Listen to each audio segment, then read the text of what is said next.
त्रिलोकीनाथ जगन्नाथ पति को ब्रज की गोपियां क्या करती हैं? जैसे ही ठाकुर जी यशोदा मैया के साथ यमुना तट पर जाते हैं, छोटे से नन्हे से गोपाल जी, तो गोपियां अपने घर की खिड़की में खड़ी हो जाती हैं और हाथ में मक्खन लेकर के ऐसे मक्खन वाला हाथ बाहर निकालती हैं। दूर से मैया को पल्लू पकड़ करके चले आ रहे ठाकुर जी की जैसी दृष्टि पड़ती है, सो ठाकुर जी मक्खन देख के मुंह गीला हो जाता है। गोपी कहें लाला आजा, सो मैया का पल्लू छोड़ देते हैं, गोपी के भवन में घुस गए। गोपी ने भीतर से किवाड़ लगाई, चटकनी लगाई, ठाकुर जी को बैठा लिया। लाला मक्खन खाएगो? हाँ खाऊंगो। ऐसे नहीं मिलेगो, पहले बंदर की तरह करके दिखा। वही परब्रह्म बंदर की तरह करते हैं। अच्छा लाला नेक मेरे हृदय से लग जा। सो ठाकुर जी हृदय से लग जाते हैं। अब खवा दे गोपी मक्खन, नहीं नेक नाच के दिखा। रसखान इस दृष्टि को देख करके कहते हैं, ताही अहीर की छोहरिया छचिया भरी छाछ पर नाच नचायो। जिस त्रिलोकीनाथ की भ्रगुटी टेढ़ी होने पर त्रिभुवन नृत्य करता है, वो माखन के लोभ में नृत्य कर रहा है इन इन इन ब्रजवासियों के सामने।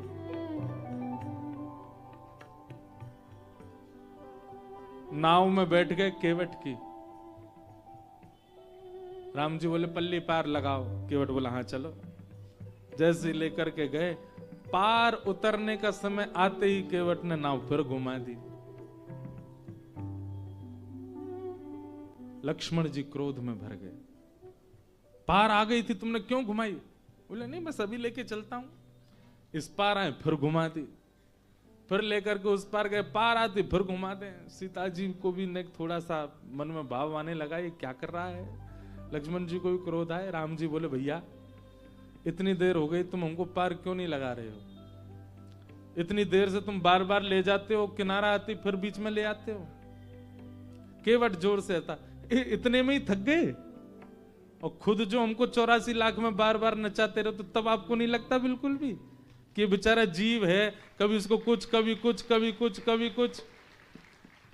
84 लाख योनियां, अभी तो मैंने 4 बार ही नाव को घुमाया, आप तो 84 लाख बार हमारे पूरे जीवात्मा को घुमा देते हो, तब आपको दया नहीं आती हमारे ऊपर?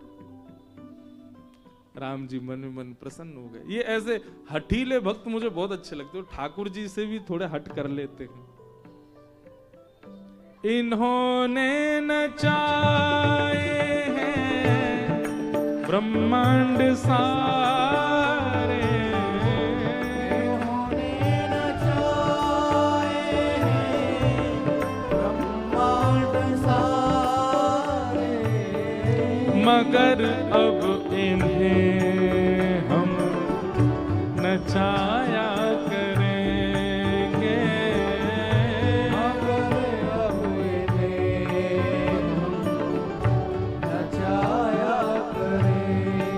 ओ मगर अब इन्हें हम नचाया करेंगे। मगर अब इन्हें हम नचाया करेंगे। कन्हैया कन्हैया पुकारा करेंगे, लताओं में ब्रज की गुजारा करेंगे। कन्हैया कन्हैया पुकारा करेंगे, लताओं में ब्रज की गुजारा करेंगे। ओ लताओं में ब्रज की गुजारा करेंगे। लताओं में ब्रज की गुजारा करेंगे। श्रीमद्भागवते महामुनि कृते किंबा परैरीश्वरः सद्यो हृद्यवरुध्यते त्रिकृतभिः शुश्रूषुभिस्तत्क्षणात्। जिनकी सुनने की इच्छा मात्र से हरिश्चित्तम समाचरेत। कथा सुनने के बाद क्या होगा ये तो अभी कहा ही नहीं गया है, केवल सुनने की इच्छा मात्र से हरि आ जाते हैं चित्त में। ऐसी भागवत की कथा। इस प्रकार ये 3 श्लोकों में मंगलाचरण किया गया भागवत जी का, उनको हम प्रणाम करते हैं। नैमिषारण्य क्षेत्र में 88,000 सौनकादि ऋषि बैठे हैं और इन सौनकादि ऋषियों ने सूत जी से 6 प्रश्न किए। इन्हीं 6 प्रश्नों में आगे की कथा है। कौन कौन से प्रश्न, ध्यान पूर्वक सुनो। किम श्रेय शास्त्र सारः स्ववतार प्रयोजनम किम कर्म के अवतारश्च धर्मः कम शरणं गतः। ये 6 प्रश्न हैं।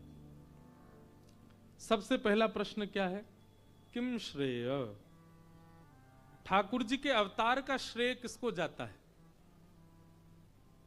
किसके लिए आते हैं ठाकुर जी? राम जी किसके लिए आए हैं? श्री कृष्ण किसके लिए आए हैं? महादेव किसके लिए आए हैं? परशुराम किसके लिए आए हैं? बराह किसके लिए आए हैं? ये भगवान के अवतार का श्रेय किसको जाता है? किसके लिए आए हैं? किम श्रेय, पहला प्रश्न। दूसरा प्रश्न, शास्त्र सारः क। हमारे हिंदू वैदिक सनातन धर्म में इतने शास्त्र हैं, इनका सार क्या है? तीसरा प्रश्न, स्व अवतार प्रयोजनम। ठाकुर जी के स्व अवतार का प्रयोजन, मूल प्रयोजन क्या है? कारण क्या है? चौथा प्रश्न, किम कर्म, भगवान का कर्म क्या है? ठाकुर जी कर्म बंधन में नहीं होते, पर पृथ्वी पर आते हैं तब तो कुछ करते ही हैं। ठाकुर जी के कर्म का विधान क्या है? कर्म का नियम क्या है? पांचवा प्रश्न, के अवतारस्य, अवतार कितने हैं ठाकुर जी के?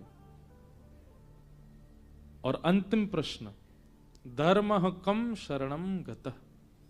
ठाकुर जी आए, धर्म संस्थापनार्थाय संभवामि युगे युगे। ठाकुर जी धर्म स्थापित करके चले गए, तो भगवान के जाने के बाद धर्म की रक्षा का दायित्व किसका है? धर्मः कम शरणं गतः। ये 6 प्रश्न हैं, कृपा करके इनका उत्तर हमको दीजिए।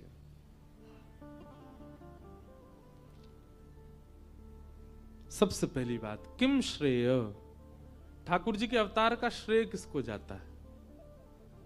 इसका उत्तर भगवान ने कुंती माता के प्रसंग में दिया है, जब कुंती भगवान की स्तुति गाती है।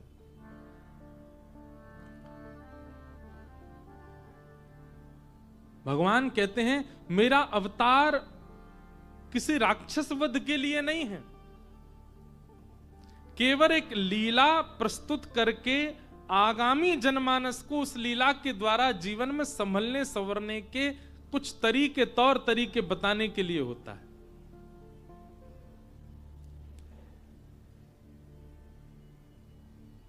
जैसे गर्म वस्तु की ओर अभी जैसे बालक यहां नीचे खेल रहे हैं, हमको दिख रहे हैं, ये कुछ ऐसा करने के लिए जाएं जिससे इनको हानि है, पर उसको तो पता नहीं।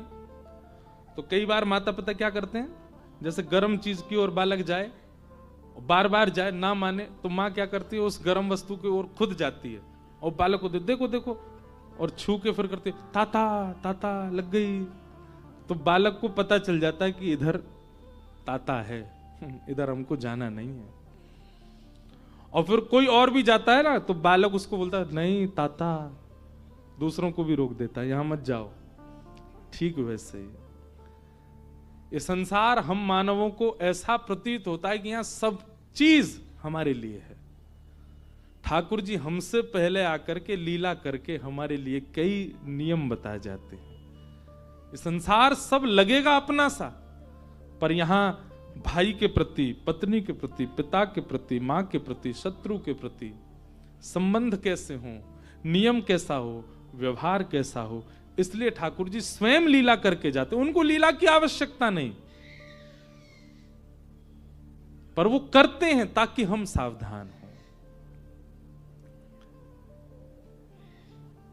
कितनी प्रसंगों से प्रस्तुतिकरण ही होता है। कथा तो सबको पता है, कथा क्रम मानस जी सबको याद हैं, भागवत जी के कई प्रसंग सबको याद हैं, पर उन प्रसंगों से हर बार कुछ न्यूतन, कुछ नया सीखने को मिलता है। इसीलिए तो लीला की है ठाकुर जी ने। सती चरित्र का प्रसंग जब सुनते हैं तो वहां महादेव ने सती का त्याग किया। क्यों किया सबको पता है, कथानक सबको पता है। प्रभु श्री राम की परीक्षा लेने के लिए गई, वो भी सीता जी का रूप धारण करके गई, पर तीसरी गलती क्या कर दी, झूठ और बोल दिया।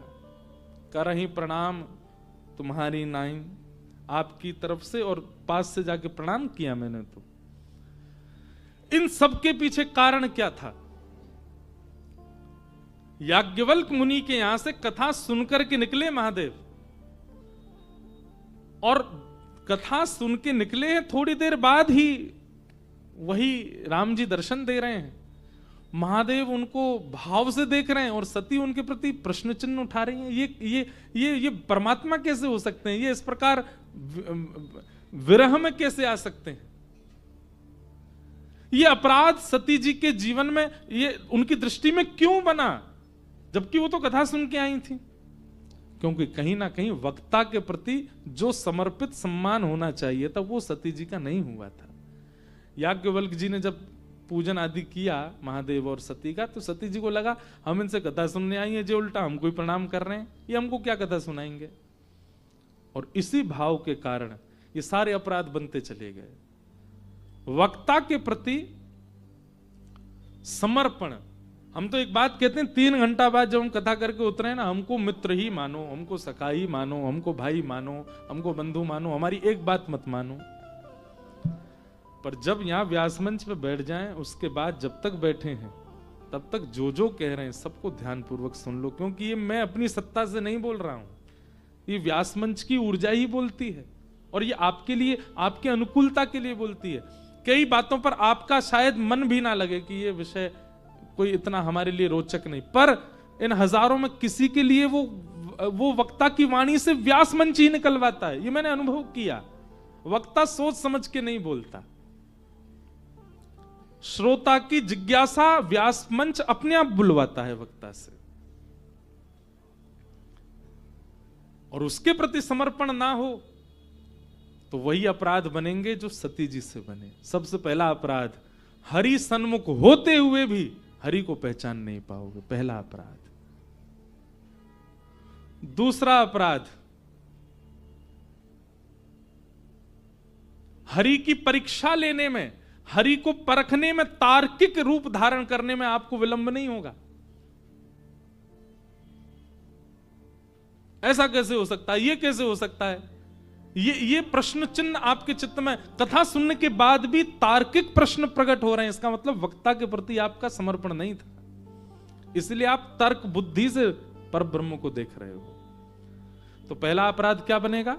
हरि सन्मुख होते हुए भी भाव नहीं जगेगा। दूसरा, तार्किक प्रश्न चित्त में प्रकट होने लगेंगे। और तीसरा, असत्य संभाषण, झूठ बोलने में, गुरु सन्मुख जाकर के भी आपको लज्जा नहीं होगी, झूठ बोलने में भी आपको भयभीतता नहीं होगी, आप बोल दोगे। अब ये तो एक बात हमने बताई, अब आती है लीला की बात। सती जी ने ये सब क्यों किया? वो पराम्बा हैं, वो जगदम्बा हैं। हमारे द्वारा अपराध बने, हम तो मानव हैं, पराम्बा के द्वारा अपराध नहीं। ठीक वैसे ही जैसे मां गर्म वस्तु को स्पर्श करके हमको संकेत करती है कि ये गर्म है, ऐसा नहीं करना, ऐसी सती जी ने ये नियम, ये लीला करके समस्त श्रोता जगत को सावधान किया। वक्ता के प्रति ये अपराध आपसे बनना नहीं चाहिए, कथा के प्रति ये अपराध नहीं बनना। नहीं तो महादेव के सन्मुख होते हुए भी, महादेव के इतने समीप होते हुए भी, और महादेव के 3-3 बार संकेत करने पर भी तुम हरि को देख नहीं पाओगे। ये लीला हमको सावधान करने के लिए हुई। और इसका प्रसंग आता है कि जब महादेव ने सती जी का त्याग करने का संकल्प लिया तो आकाशवाणी हुई, और आकाशवाणी में देवता भूरी भूरी प्रशंसा करने लगे, महादेव आपके संकल्प की हम प्रशंसा करते हैं। तब सती कहती हैं, आपने ऐसा कौन सा संकल्प किया जिसकी इतनी प्रशंसा हो रही है? महादेव बोले, कुछ नहीं किया। क्या था? त्याग किया सती का।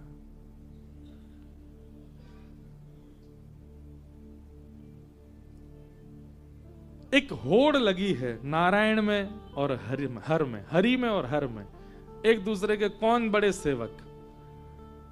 नारायण तो अपना प्रस्तुत कर चुके हैं, पर हर को यह चिंता है कि मैं ज्यादा बड़ा सेवक कहलाऊं हरि का। और जब ये बात सती को पता चली तो उन्होंने कहा कि ये तो तभी प्रस्तुत हो सकता है जब बहुत बड़ा त्याग महादेव करें, और महादेव के सबसे हृदय के समीप मैं हूं।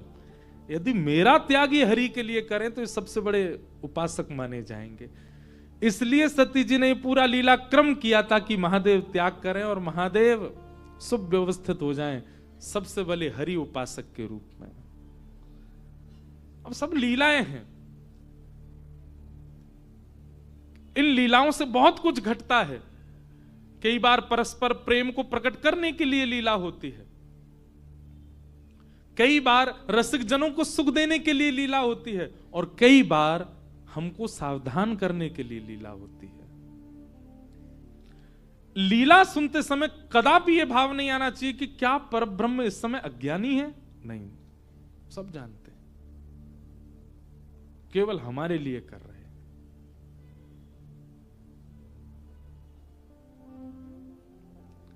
अब ये तो थी सावधान करने वाली लीला, ये तो थी महादेव को प्रसन्न करने वाली लीला। अब रसिक जनों के लिए भी ठाकुर जी लीला करते हैं। कैसी लीला कर रहे हैं? सूरदास जी वर्णन करते हैं, बहुत सुंदर लीला है।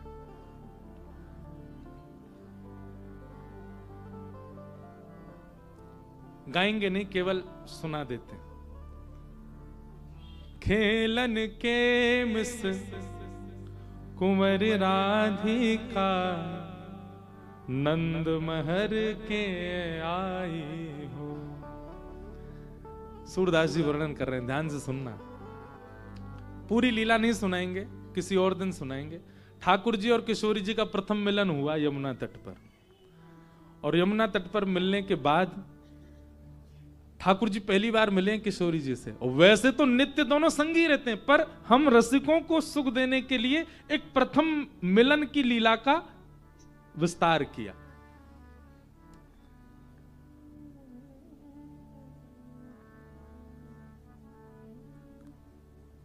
बूझत श्याम कौन तू गोरी, बूझत श्याम कौन तू गोरी। ठाकुर जी पूछ रहे हैं, अरे तुम कौन की लाली हो, नेक्सी सी हो, जा वन में अकेली काय को घूम रही हो, तुम कौन की पुत्री हो, पहले तो मैंने तुम कभी देखी ना।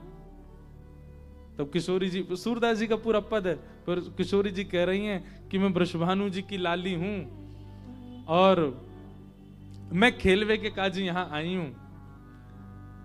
ठाकुर जी बोले हमारे संग खेल लो। तो फिर सूरदास जी की पंक्ति में किशोरी जी कहती नहीं, हम आपके संग नहीं खेलेंगे। क्यों? हमने सुनी है कि यहां गोकुल में एक नंद बाबा हैं। ठाकुर जी बोले अच्छा, उनका एक चोर लाला है, वो चोरी करता है, और पता नहीं वो काय बात की चोरी कर ले जाए, या हमारे हमें पता तो नहीं आप कौन हो, या हमारे आपके संग नहीं खेलेंगे। ठाकुर जी बोले झूठी झूठी बात फैला रखी, वो नंद जी को लाला, वो तो बड़ा सुधरो भयो है, बहुत बढ़िया है, वो ऐसा ना है। अपनी प्रशंसा ठाकुर जी कर रहे हैं। बहुत विस्तृत पूरी 4 घंटे कथा हो जाए, इतनी बड़ी लीला है, तो शॉर्ट में हम सुना रहे हैं। लेकिन ठाकुर जी से जो चर्चा हुई, उस चर्चा में ठाकुर जी ने नेत्र ऐसे घुमाए कि श्री जी को अब ठाकुर जी दिख रहे हैं सब जगह। श्री जी जाते जाते बोले अच्छा अपना नाम तो बताओ। ठाकुर जी बोले कुंवर कान, मेरा नाम कहा है कुंवर कान। श्री जी नेक दूर गई, फिर अरे मैं तो भूल गई, कहा नाम बतायो? अरे श्यामाजू। ये कहा है बताइयो? बोले कान। बोले यही कुंवर कान मेरो नाम है। जब भी कान पकड़ो मेरो नाम भूल जाओ तो यही पकड़ कहियो कुंवर कान। श्री जी बोले ठीक है। ठाकुर जी ने अपने पता वता सब बता दिए, कभी खेलने आने को मन हो आ जाइयो। तब सूरदास जी एक पंक्ति का वर्णन कर रहे हैं। खेलन के मिस कुंवर राधिका नंद महर में आई हो। किशोरी जी खेलने आई हैं। सकुच सहित मधुरे करी बोली घर में कुंवर कन्हाई हो। ठाकुर जी द्वार पर आ गई हैं किशोरी जी। तो द्वार पर आकर के संकोच में छोटी सी श्यामा जो पूछ रही है, अरे कुंवर कन्हैया, कुंवर कान, ये कुंवर कन्हैया कोई घर है, वो यहां है कि नहीं है? आहा, सुनत श्याम कोकिल समबानी, सुनत श्याम कोकिल समबानी, निकसे अति अतुराई हो, निकसे अति अतुराई हो। जैसी सुनी शब्द सुनकर के महाराज अतुराई मतलब स्थिति को संभाले भी नहीं। जैसे कोई घर में मेहमान आ जाए, हम बाल बाल ठीक करते हैं, मुंह ठीक कर, ऐसे नहीं, जा स्थिति में वही में ही भागे ठाकुर जी मिलने के लिए। और क्या कह रहे हैं सूरदास जी? माता सो कछु करत कलह है। ठाकुर जी जब श्री जी आई हैं द्वार पे, उस समय मैया से लड़ रहे थे, यशोदा मैया थे। काय बात पे लड़ रहे? बोले मैया अब मेरी उम्र है गई है, मेरा ब्याह कराए दो। मैया बोली कितने साल को है तू? मैया 3.5 वर्ष को है, अब का बुढ़ापे में करूंगा ब्याह, अब मैया करा दे मेरा ब्याह। मैया बोली लाला तू इतना बड़ा हो? हाँ मैया देख कछु महीना पहले तक मुंह पे चलवो ना आया तो अब चलन लगो, बोलनो ना आ तो बोलन लगो, खान लगो, नहान लगो। अब मैया मैं पूर्ण योग्य है गया हूं, अब मेरा ब्याह कराए दे। या बात पे लड़ रहे मैया थे। वही समय किशोरी जी आ गए। सूरदास जी कहते हैं माता सो कछु करत कलह है। मैया से लड़ रहे थे ठाकुर जी, लेकिन किशोरी जी को देखते ही कहा बोले रीस डारी बिसराई हो। श्री जी को देखते ही सबरे अपने क्रोध विरोध भूल गए, ऐसे मीठे बन गए जैसे गुस्सा कर वो जाने ही नहीं है। आहा, इतने में यशोदा मैया आई। ठाकुर जी मूढ़ा लेके, मूढ़ा समझते हैं? एक छोटा होता बैठने का मूढ़ा। ठाकुर जी तुरंत मूढ़ा लेके आ। मैया ले बैठ जा। मैया बोली अब ही तुम तो इतना लड़ रहे हो, अब इतना सेवक बन गो मेरो। कौन है जी छोरी हैं प्यारी सी खड़ी का सामने?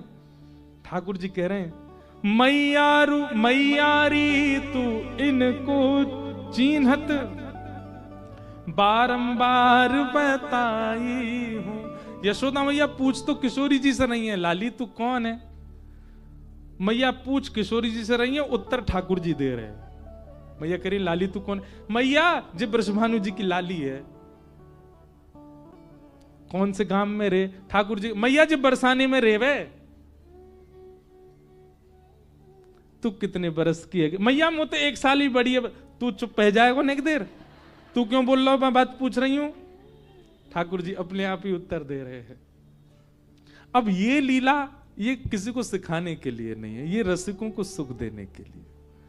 हमारे ब्रज के रसिक जन, अरे रसिकन की छोड़ो, महादेव वो इन्हीं लीलाओं में ही डूबे रहते हैं। श्यामा श्याम पर ब्रह्म होने के बाद भी ऐसे समत्व भाव में आके लीला कर रहे हैं। मैया बोली यहां पे आ, बहुत देर है गई तो, इतनी देर तक यही को तो कैसे मिली जी? तो कहां को मिली बताइयो ने? तब ठाकुर जी कह रहे हैं जमुना तीर के लही में भूलियो बाह पकड़ ले आई हो। जय हो। ठाकुर जी क्या कह रहे हैं? मैया कल जमुना के तट पे खेलते खेलते मैं नंद भवन को रास्ता भूल गो, तब मेरा हाथ पकड़ के जय मुंह को लेके आई कि जय आपको घर यहाँ है नंद भवन। अब मैया परोपकार करने वाले के प्रति तो सदा न्योछावर रहना चाहिए। कल अगर जे मुंह को लेके नहीं आती मैया जन कहां खो गए हो तो कौन बाबा जी मुंह को झोली में डाल के ले गए हो तो मैया तू बिना बेटा की है जाती, इन्हीं की कृपा से कल मैं घर आयो मैया।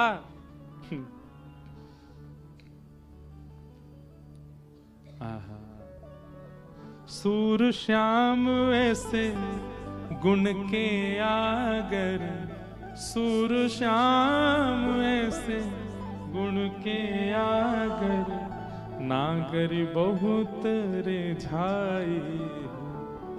ठाकुर जी की ऐसी बातें सुनकर के किशोरी जी खूब रीझ रही, खूब आनंदित हो रही। अब इस लीला का प्रकरण किस लिए है? रसिकों को सुख देने। भक्ति की चरम स्थिति जब आ जाती है ना, आप ज्ञान वैराग्य और भक्ति तीनों सोपान जब आप पार कर जाते हैं तब आप रसिकों की श्रेणी में आते हैं। तब आपको ज्ञान से इतना अभिप्राय नहीं होता, आपको वैराग्य से इतना अभिप्राय नहीं होता, आपको संसारी व्यवस्था भावों से इतना अभिप्राय नहीं होता। फिर तो आप लीला में ही खोए रहते हो, डूबे रहते हो। तो ठाकुर जी का अवतार किन किन कारणों के लिए है? सबसे पहला तो परस्पर प्रीति, देवों की जो आपस की प्रीति है उसके वर्धन के लिए। दूसरा मानव सावधान, हम मानवों को सावधान करने के लिए ठाकुर जी की लीला है। और तीसरा रसिक आनंद, रसिक जनों को आनंद देने के लिए ठाकुर जी की लीला है। प्रभु श्री राम भी अपनी अंतरंग लीलाओं में ऐसी कई लीला करते हैं जिसको सुन करके रसिक जन आनंदित होते हैं। हनुमान जी जब तक सूर्य उदय है तब तक तो अपने रूप में रहते हैं, पर जैसे सूर्यास्त होता है राम जी जैसे कनक भवन में जले जाते हैं, राम जी भी चारुलता नाम की सखी बन के भीतर जाते हैं। फिर वहां एक अलग रसिकों के भाव प्रकट होते हैं। वो रसिकों की चर्चा सबके मध्य कहने की नहीं है, उसके लिए रसिक स्थिति होनी चाहिए। वहां परस्पर प्रीति प्रेम के भाव प्रकट होते हैं ठाकुर जी के। तो भगवान का अवतार का श्रेय किसको जाता है? जो पहला प्रश्न है, पहला श्रेय प्रेम को जाता है, दूसरा श्रेय हम मानवों को जाता है, और तीसरा श्रेय रसिकों को जाता है। राक्षसों का तो नाम ही नहीं है यहां पर, उनके लिए नहीं आए हैं ठाकुर जी। वाल्मीकि रामायण में भगवान श्री राम कहते हैं, बोले रावण को मारने के लिए वानरों की सेना की जरूरत नहीं है मुझको, तो बोले जितनी देर में लक्ष्मण जी अपनी पलक झपकाते हैं ना, इतने से भी कम समय में मेरी इच्छा हो जाए तो रावण को यहीं बैठे बैठे मार दूंगा मैं। मेरी इच्छा हो जाए तो रावण जन्म ही नहीं लेगा।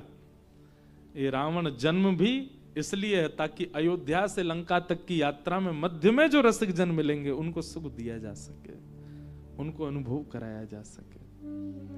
राम अवतार रावण वध के लिए नहीं है, सबरी को सुख देने के लिए, जटायु को उद्धार करने के लिए, और अपने प्राण प्रिय श्री महादेव को रामेश्वरम में स्थापित करने के लिए।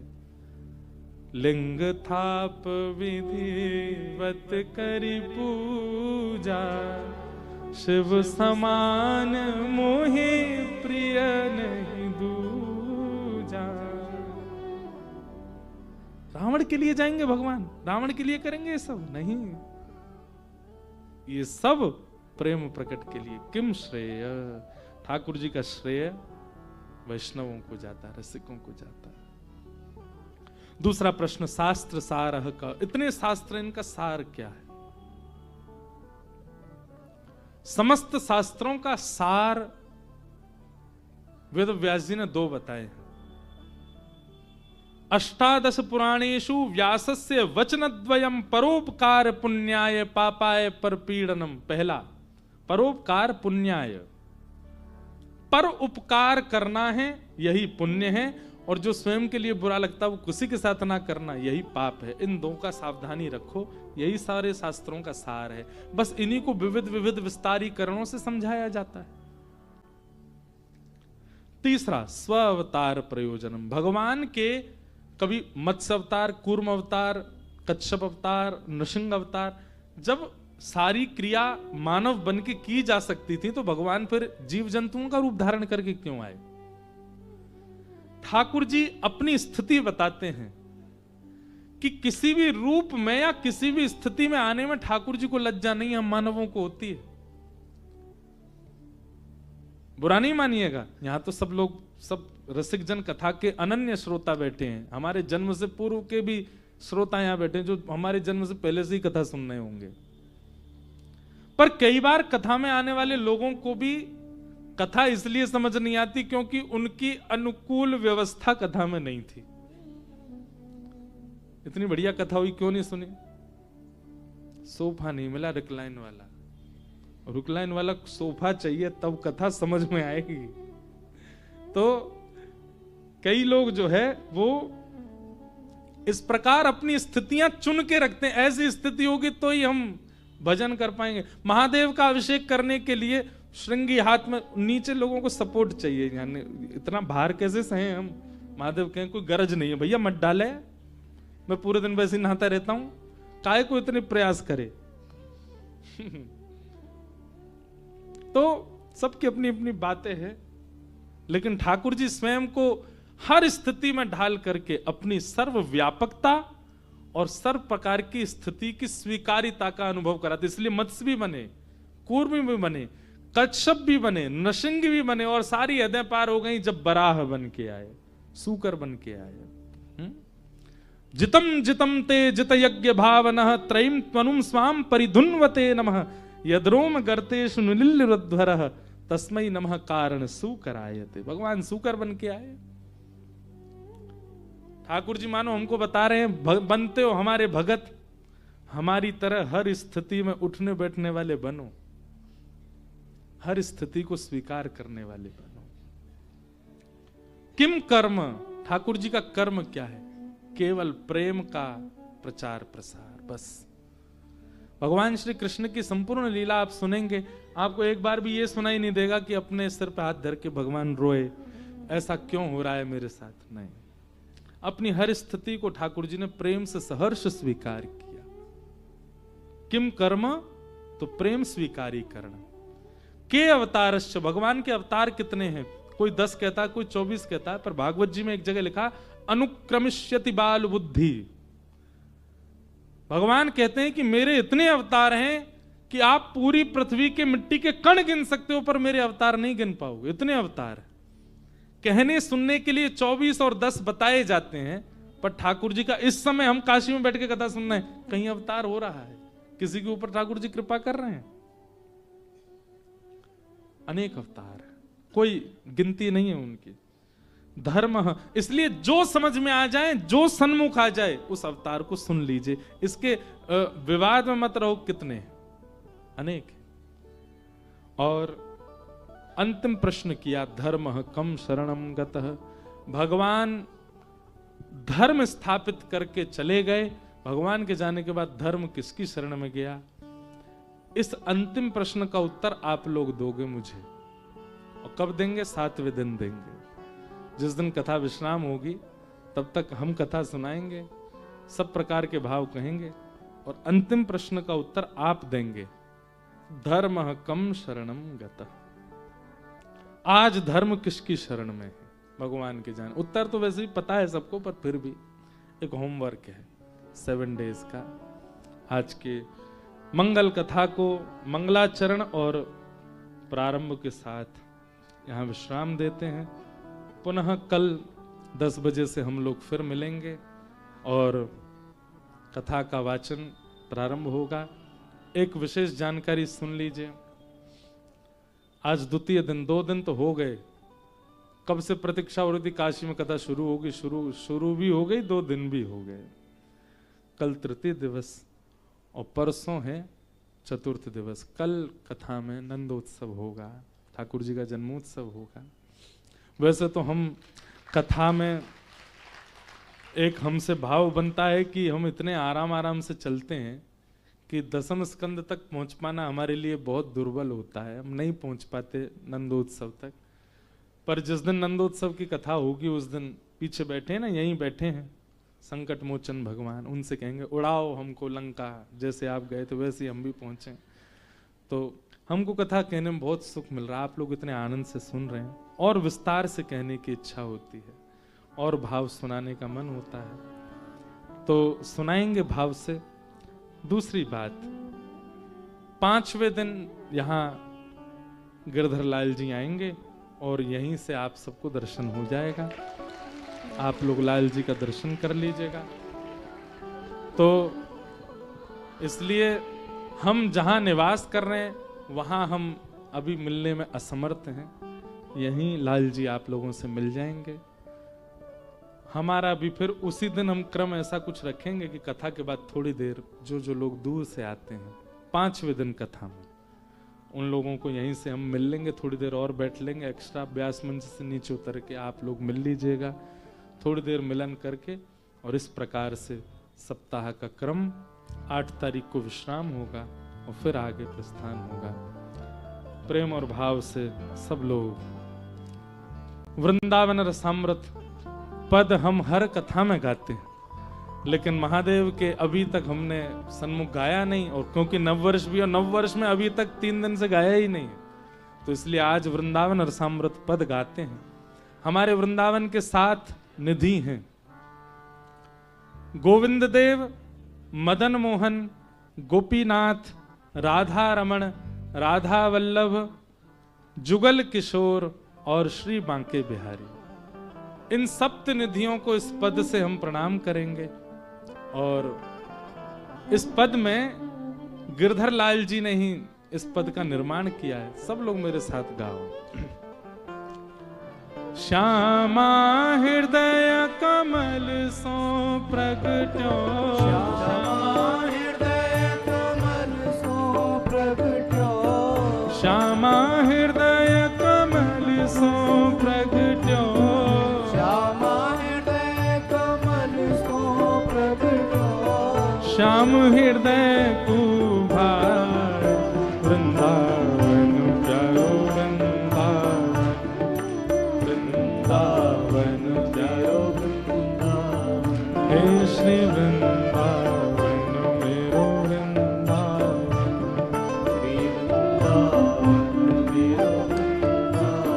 सब सुख सागर रूप उजागर रहे वृंदावन धाम, सब सुख सागर रूप उजागर रहे वृंदावन धाम। हे रूप गोस्वामी प्रकट कियो जहाँ, रूप गोस्वामी प्रकट कियो जहाँ, श्री रूप गोस्वामी प्रकट कियो जहाँ, रूप गोस्वामी प्रकट कियो जहाँ, राधा गोविंद रूप निधान, वृंदावन मेरो वृंदावन, वृंदावन मेरो वृंदावन, हे श्री वृंदावन प्यारो वृंदावन, वृंदावन मेरो वृंदावन, रूप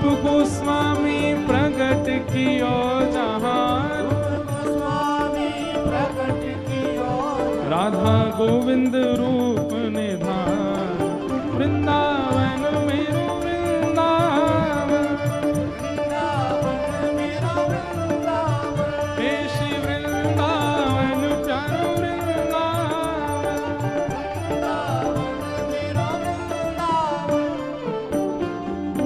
बिहरत निस दिन कुंज गलन में, ब्रज जन मन सुख धाम, बेहद निश दिन कुंज गलन में, ब्रज जन मन सुख धाम।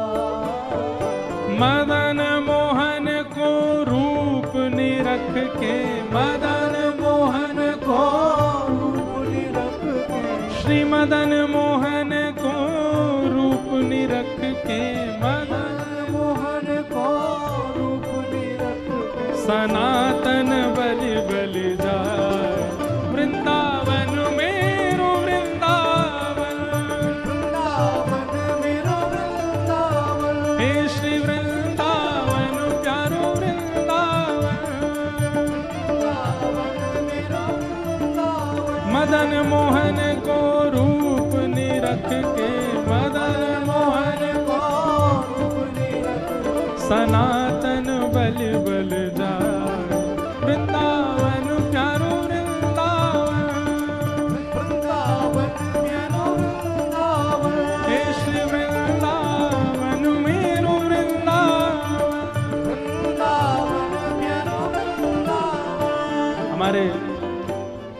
के 7 निधि, दूसरे निधि पहले गोविंद देव, दूसरे श्री मदन मोहन लाल।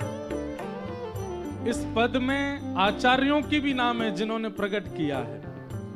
तीसरे ठाकुर कौन है? गोपी ग्वाल सब ही और धारे, प्यारे गोपीनाथ। गोपी ग्वाल सब ही और धारे, प्यारे गोपीनाथ। हाँ बड़ो प्यारो गोपीनाथ, बड़ो प्यारो गोपीनाथ। मधु पंडित जिन कंठ लगायो, मधु पंडित जिन कंठ लगायो, मधु पंडित जिन कंठ लगायो, मधु पंडित जिन कंठ लगायो। और है रही जय जयकार वृंदावन मेरो वृंदावन, वृंदावन मेरो वृंदावन। हे श्री वृंदावन प्यारो वृंदावन। वृंदावन मेरो वृंदावन। मधु पंडित जिन कंठ लगायो, मधु पंडित जिन कंठ लगायो। जहाँ है रही जय जयकार वृंदावन मेरो वृंदावन।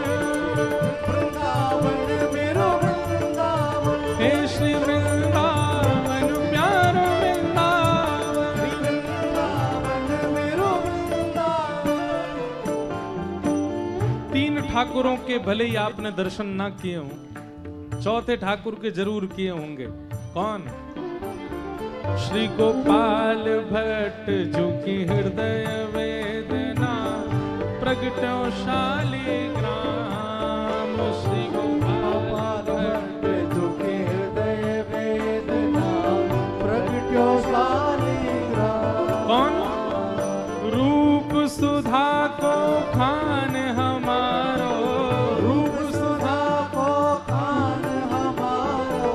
वृंदावन में सबते न्यारो। वृंदावन में सबते न्यारो। श्री राधा रमण जुलाल वृंदावन प्यारो वृंदावन। वृंदावन मेरो वृंदावन। हे श्री वृंदावन प्यारो वृंदावन। वृंदावन मेरो वृंदावन। रूप सुधा को खान हमारो, रूप सुधा को खान हमारो। श्री राधा रमण जुलाल वृंदावन मेरो वृंदावन। वृंदावन मेरो वृंदावन। हे श्री वृंदावन मेरो वृंदावन। वृंदावन प्यारो वृंदावन। आतुर हित हरिवंश पुकारो, श्री राधा राधा नाम। आतुर हित हरे वंश पुकारो, राधा राधा नाम। हे आतुर हित हरिवंश पुकारो, राधा राधा नाम। आतुर हित हरे वंश पुकारो, राधा राधा नाम। तब सघन कुंज वृंदावन आयो, सघन कुंज वृंदावन आयो। सघन कुंज वृंदावन आयो। सघन कुंज वृंदावन आयो। ओ प्यारो राधा वल्लभ लाल वृंदावन मेरो वृंदावन।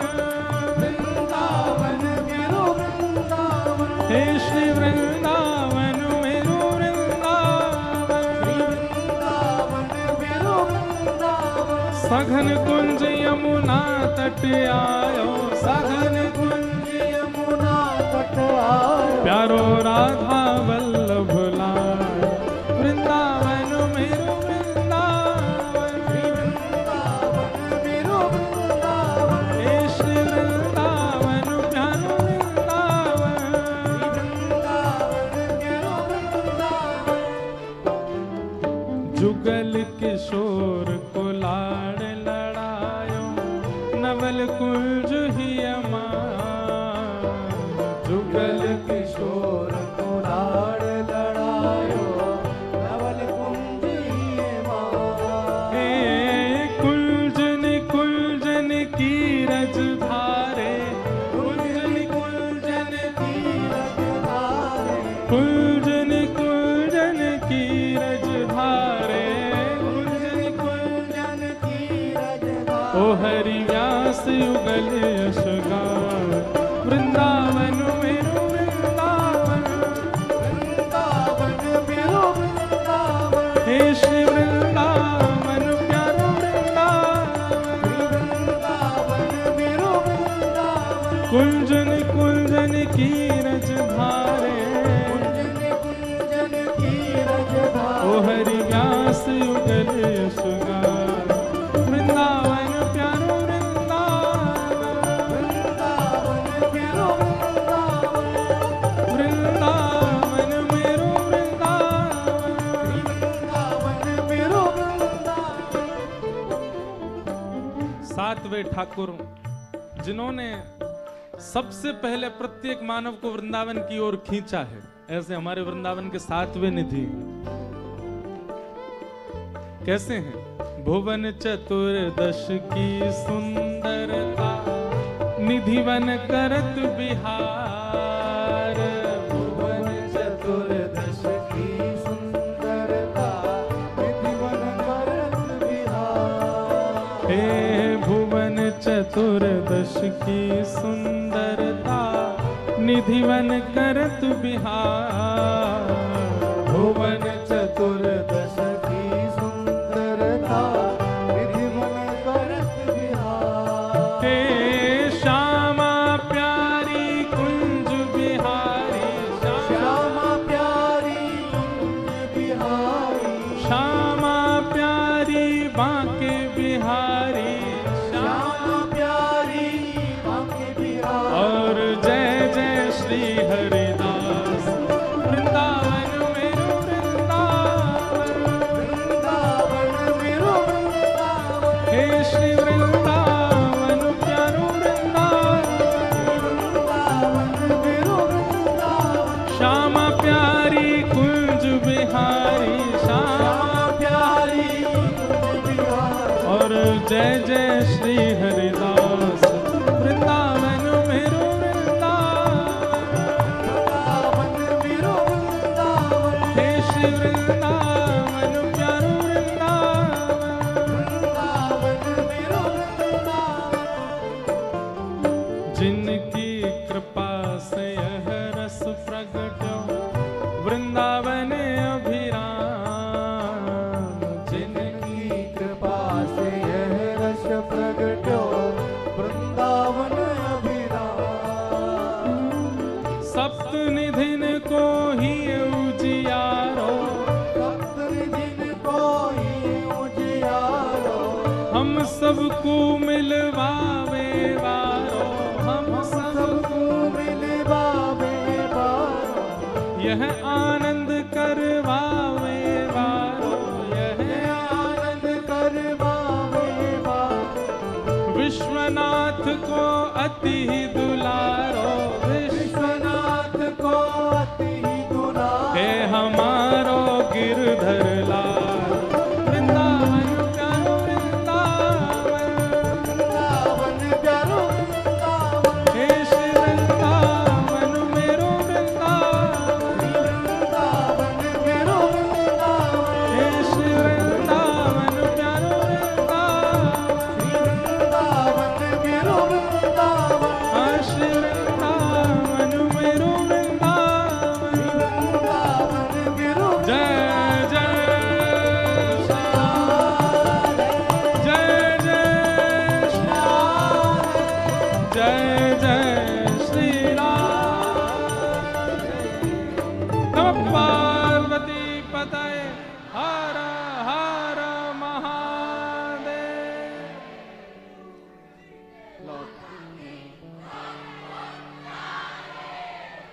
सबको जय श्री कृष्ण, जय श्री कृष्ण, जय सिया राम, जय श्री राम, जय श्रीमन नारायण, जय श्रीमन्नारायण। हर हर महादेव। हर हर महादेव। कल पुनः मिलेंगे 10 बजे। आज परम सौभाग्य है, सुन लो मैया, परम सौभाग्य है। आज कथा में हमारे अत्यंत स्नेही, जिनकी कृपा आशीष हमको बहुत प्राप्त होता है, ऐसे भगवत धाम वाले हरिद्वार से पूज्य महाराज जी स्वामी श्री रविंद्रानंद जी महाराज, जिन्हें बड़े प्रेम से सब संत वृंद मस्त राम मस्ती में मस्त राम बाबा कह के बुलाते हैं, ऐसे पूज्य महाराज जी आए हैं। आप सब काशी वासियों की ओर से महाराज जी को बारंबार वंदन प्रणाम, आप सबको वंदन। आइए भागवत जी की आरती के साथ कथा को विश्राम दें। आरती अति पार